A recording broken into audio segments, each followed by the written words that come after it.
squad, which Okay. again is used for business development for my real estate business. And then also I'm building out a personal brand. I'm kind of Okay. documenting, and I love the fact that what I have is a media squad, which Okay. Whoops, sorry about that. no worries. I'm good, man. I love the fact that your viewers and listeners are entrepreneurs, because what I'm doing on the personal brand side is just documenting my journey as an entrepreneur, like really showcasing the ups, the downs, all that stuff. So whatever angle you guys want to take this on, man, it's for me, it's just religion and politics I kind of stay away from.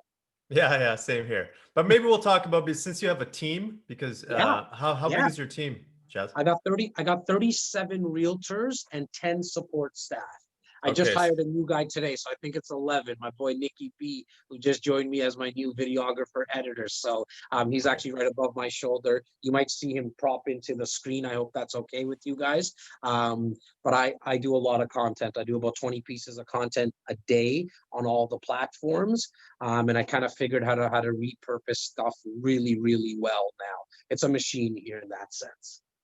Nice. Purdeep, you ready to jump into it?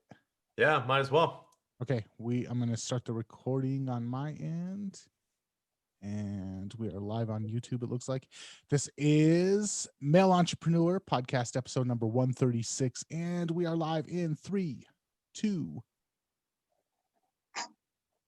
All right, welcome back to the Male Entrepreneur Podcast, the podcast for men who win, with your host, Purdeep Sangha.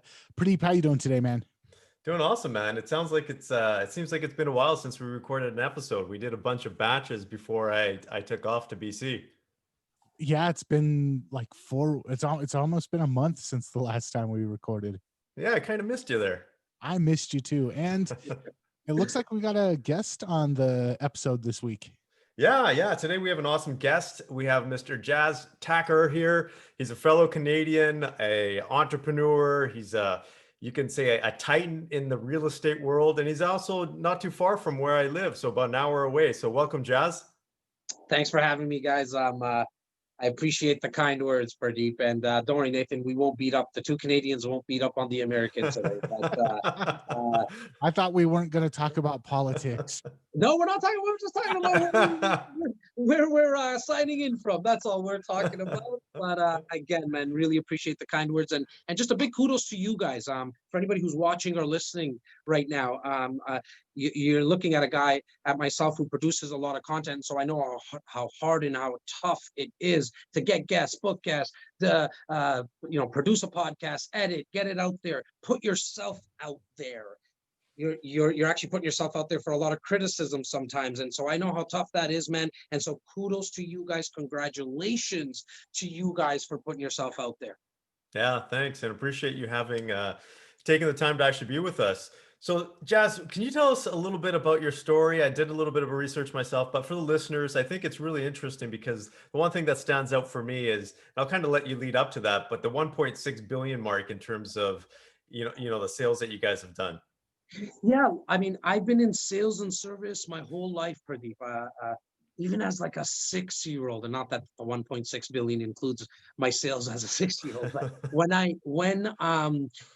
even at the age of 6, right, when the teacher asked, like, who wants to go and help with selling the ornaments during Christmas time for the school, or who wants to be part of the book fair, I had my hand up. And maybe it was kind of telling, even at that age, not that I was going to be in sales and service, that school probably wasn't me. School and I weren't going to get along real well, because I was just trying to get out of class, probably, right? Like I never really learned in a formal setting like that. I always needed extra help. I needed extra time with teachers, right? In fact, later on in my life, I think where I really excelled at is in that personal development, education, books, audiobooks, seminars, so on and so forth. But at the age of 12, it really like I honed in on that skill of sales and service. It was the first time I got paid for knocking on doors and selling something, and it was newspapers. And here in Toronto, we have a paper called the Toronto Sun, and you knock on doors and you ask for subscriptions. I loved it. Like, at a young age, I picked up on things, walking up to the door, like, what am I going to say to this person? Like, oh, there's a nice red car, You know, even at 12, I was able to pick up on this at a young age. Like, I'm going to talk about the car, not talk about the newspaper, build that rapport. Then at 15, 16, I started selling shoes. At 17, 18, I was in the banking industry with CIBC as a telephone specialist. But, you know, you would call in. I mean, anybody who's listening now, the younger generation is like, who calls to do their banking? But back then, that's when telephone banking started. And you would call in to do, pay your bills, so on and so forth. But I had targets to hit to educate you on a consolidation loan or a home equity line of credit or a mortgage, and you had specific targets to hit. Then I got into car sales for 3 years. That was the biggest game changer, man, because I was way out of my wheelhouse. I didn't even know what the difference between a 4-cylinder and a 6-cylinder was. Like, I knew nothing about cars, but I did know that, you know what? I'm okay with people. Like, I can influence people through my passion, my energy. Like, you can tell I'm trying to come through this phone right now on the other side of the screen, right? Like, I love meeting somebody who has no clue about what car they're looking at, and now obviously real estate, but walking them through that process. I take a lot of time in holding people's hands because I'm a big believer of depth in relationships. And so for 15 years now, I've been building a real estate team, and I'm very proud to say in Canada, the biggest franchise is Royal LePage, and my team got awarded the #1 team for 2019. We helped a little over 700 people. And look, I'm not saying that to impress anyone, guys. It's really to impress upon people. Like, if you dream big, and you know what you want, why you want it. So for me, I want, like, my biggest why is like, I want to inspire as many people as I can, because I was told that I wasn't going to be able to amount to something. I'm from an area called Rexdale where you don't have a lot of role models, right? You don't have a lot of people to look up to. You know, they're maybe at the corner, and we generally know what they're doing there, right? And so I want to inspire someone who's watching or listening. Maybe it's in the States, maybe it's in a small town in Punjab, in India, where I'm from. And I'm so proud now to also see my team grow of 37 real estate agents. They're going from not doing a transaction to helping someone. And I'm just having a blast. I love what I do every day. I'm so blessed. I mentioned it off air, like, I'm living the dream right now. Yeah, that's pretty awesome, man. And that's quite the accomplishment when you take a look at the size of your team, 37 plus your admin staff that you were talking about. What do you think? Because obviously we can sense the enthusiasm that you have, but what do you think it takes to lead a team that size? Because we have listeners out there that are entrepreneurs, they're managers, they're executives, they're leading people. But how do you lead them successfully? Because that is a large team. How do you keep them motivated? How do you get them inspired? You care. Like, I know a lot of people say, like, I care about my staff, and like, I care about my team. But I mean, like, first of all, like, they don't work for me. The 37 real estate agents, realtors, they're independent contractors. So they're and there's an aspect of making sure that my sales force, my sales squad is inspired and motivated. And so that takes time. You got to put in the time there. You got to try to reverse engineer what they want in their life. What is their why? With my actual staff that I pay, I think a lot of people just have it twisted, right? It's like they work for me. So they come in and say, Nick, what are you doing? Like, you're supposed to be here at 9 o'clock, and you're not getting this done. Or, no, I need you here in this chair for 8 hours. Tell me when you're going to the bathroom. Tell me when you're eating. I do none of that. I don't micromanage. That I truly wake up every morning and I'm worried about what's going on and Nick just joined me. He just joined me today. This is his first day, and man, he has one of the coolest stories of all time. Both his parents were blind, and it's so inspiring, his story, that, like, I'm starting to fall in love with the guy. Like, you know what I mean? And now I want to learn more about him. My other staff, I know when they're having a bad day, and so I might spend 60% of my day, Purdeep and Nathan, where I'm just sitting down finding out what's going on in their life, because I know there's more to money. Like, don't get me wrong, everybody wants to make money. They should make money. There's nothing wrong with that. They need to pay their bills, but there's more to that. They want to feel like they're part of something that's bigger than just them. Not everybody, but I think most people. And so there's people who come in here. They're here for like 2 hours. They're like, that Indian guy, and I'm not talking about you, Purdeep, I'm talking about myself. That guy, he's a little too crazy for me. I don't like his style. I don't like his shtick.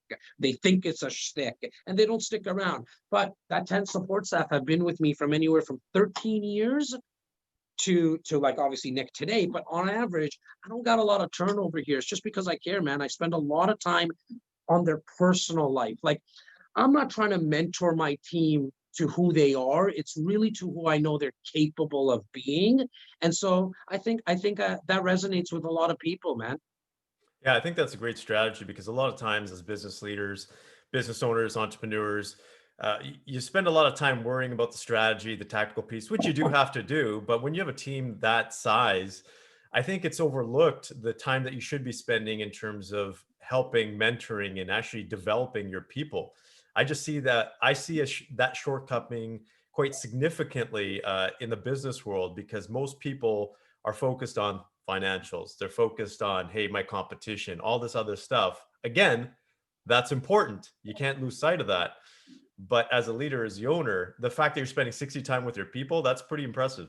Yeah, look, I mean, where I'm coming in from right now here in Toronto, in my office, this kind of doubles down as a podcast studio and my kind of my day to day essentially. But it's not me with a desk here. It's a long table and there's chairs all over the place. I mean, obviously during the pandemic, we're practicing social distancing, but on a regular basis, like there's tons of chairs. There's a lot of energy here. I got two whiteboards. I got another one coming in. We're throwing a lot of ideas here. And look, for somebody who's watching and listening right now and saying like, man, it's all about, you should be focusing more on the results and kind of micromanaging. My advice to them, or really the experience that I've had specifically in the last 2 years, I've done more deals.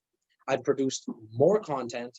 I made more money, if that's what really attracts somebody or like if I can articulate that well to somebody, that I did that with caring about my people. It all happened because they're fighting for me now. Like they Mhm. all want to do more. And sometimes, look, I give it to them. Like it's sometimes all about the Jazz show and Jazz's world. And so it might look like to the world that, oh, it's all about Jazz. But I think if you were to speak to my team members individually and off the record, I think they would say the one thing they would say, and that's the legacy I want to really build, is that guy really cares. Like he really cares. I send people home on a regular basis when I just know they're not feeling up to it. It can wait. Don't worry. You can make your 12 calls tomorrow. We can produce the content tomorrow. The client can wait or give it to me. That's why I think we're also very deadly, because I also know everything. Like I know a little bit about everyone's role. I don't know it all, or I can't do it as well as they can do it, but I know about their role. So even if Mhm. I have to send somebody home for 2 minutes or for 2 days, I can do that job for those days. Yeah, that's pretty interesting because here's what I'm obviously as a consultant, as advisor. Um, we work with a lot of big companies, and what I'm seeing right now, just in general, is that COVID has impacted people in so many different ways, and I'm seeing the level of service that companies are providing significantly drop. And so, what you talked about actually just reminded me of something in my book, the Superfans, is in order to have superfan clients, you first have to have superfan employees. You have to have that internal culture first. There's no way around it. You can't have disgruntled employees and have clients that absolutely love you. It just doesn't jive. It doesn't equate. So I love what you're saying because that is absolutely bang on par with the principles of having a successful business. I mean, you hit it, man. Like, so from a client facing perspective, what I'm always looking for, I love the name of your book, by the way, is how many wows can we get during the process of a transaction? Okay, so how many times the clients will say, wow, wow. And there's things that we do like we offer a free real estate concierge service to all of our clients right across the country. No cost, nothing, right? It's really helped from a business development perspective, but we've removed friction in clients' lives, and that's feedback from them. And that's a wow that we get. But I always knew the first wow I need to get is from my employees. Why? Mhm. Because then they're gonna do whatever it takes. They have a lot of autonomy. Like, if you need to spend a couple of $100, don't think about it. Do it fast. I'm a big believer of doing things in the micro, like fast on a day-to-day, and then the high level in life, having the patience, and we could do a full podcast on that. But really getting the wows from my staff first has always been the objective, because then I know they're going to happily take care of my clients. That's cool. So Nathan, I'm going to throw it over to you, man, if you have any questions for Jess. Yeah, you mentioned that you do a lot of content as well, and I just kind of wanted to know how that plays into your strategy and how that came about being, because I know a lot of people that are in more traditional business models, like you're in real estate, they kind of laugh and scoff at the idea of creating content, and they're like, well, I just need to take pictures of the house and that's the content. But it seems like you take it leagues beyond that. It's funny that you mentioned that, Nathan. Like, anybody that I bring on board, and obviously my boy Nikki B here is getting a lot of name drops today because he's here, but he just joined us today, as I mentioned. But everyone's surprised. They're like, so when do we go to the house and shoot a virtual tour and take pictures? I'm like, never. I don't think I've been to a house and shot. Any of my content is never at a home, doing a virtual tour. What I decided to do was to speak to the world through the different mediums, video, audio. I can't write, and so I have somebody on my staff as a copywriter who does all our writing for us. I was going to educate people on the buying, selling, and really where my business exploded in the investing aspect of real estate. And so the content was just a medium. It was just platforms that I was using, which I was already doing on a one-on-one basis with everyone. But for anybody who's watching or listening, if you haven't started producing content right now, like, you really need to do this. Like, stop overthinking it. Figure out what comes naturally to you. Like, if you're an amazing photographer, you can speak to the world through photography. You can speak to the world through a podcast like we're all doing right now. Whatever comes naturally to you, because it's the gateway for people to get kind of a liking to you, or the exact opposite. Like, they won't ever want to come meet you, and that's awesome too, because nobody's wasting anybody's time. And so what I have found in the last 2 years now is the fact that people are getting educated for free. They make the decision if they want to come meet Jazz or not. Like, I wear a t-shirt, this t-shirt. It's not the same t-shirt every day. I change it, but it's the one with the kind of a logo on it. I'm not your traditional realtor. Like, I'm not in a suit, and not that there's anything wrong with that. Like, kudos to whatever somebody's business model is. But me, I'm going to be authentic. It's going to come raw. It's going to come from my voice. And if you connect with it, awesome. Let's do some business. If you don't connect with it, awesome. I hope you have a great life. Do your thing. But content has been the biggest game changer for my business. And you mentioned that you do a podcast. Is there somewhere where people can go to check that out? Yeah, I appreciate that. The best place to go really is jastakhar.ca. It's JASTAKHAR.ca. A little over 125 episodes. I'm going to say 65 to 70% of it is real estate specific content. I sit down with guys and gals that went from 0 to 11 properties in a year, 2 years, to guys and gals that have 500, 700 doors. The other 35% of content is entrepreneurial, similar to what you guys do, as well as kind of thought leadership. And so sat down with Gary V's and the Grant Cardones and the Bob Proctors of the world, just because those are my passions. And so I always wanted to allow other people to be a fly on the wall of conversations I'm already having. Nice. Purdeep, did you have anything else before we're out of here? No, that's all, man. I appreciate you being. This has been fantastic. I love your energy. It's really awesome, and I love how your approach is completely different in terms of being you can say, not fitting into the box, just like every other realtor is out there. I think what you're representing is super awesome. So, as Nathan would probably ask, I'm going to ask you instead: is where can people go to find you outside of your podcast? I think that website, jastakhar.ca, is the best. I mean, I started a new text community that's kind of cool. It's direct access to me. Any questions about real estate, content production, how to build a team? I think most people learn I do anyways from other people's mistakes. So throw those questions at me. The text community is really the easiest way to connect with me. It's 647-372-0126. That's 647-372-0126. Awesome. Well, I just want to say thank you for coming on. And the last part of the show, the fact that you're doing the almost the complete opposite of what most real estate people are doing as far as content creation goes. Um, it really speaks to the fact that sometimes when everybody else is zigging, the best thing to do is zag. And I got a lot out of this interview. So thank you for coming on, and thank you thank you, Purdeep, for putting this together. And until next time, if people want to check out more episodes of this podcast, Purdeep, where can they go? Well, check out youtubeformen.com and mailpodcast.com. Awesome. And until next time, guys, we will catch you later. Till next time. Right.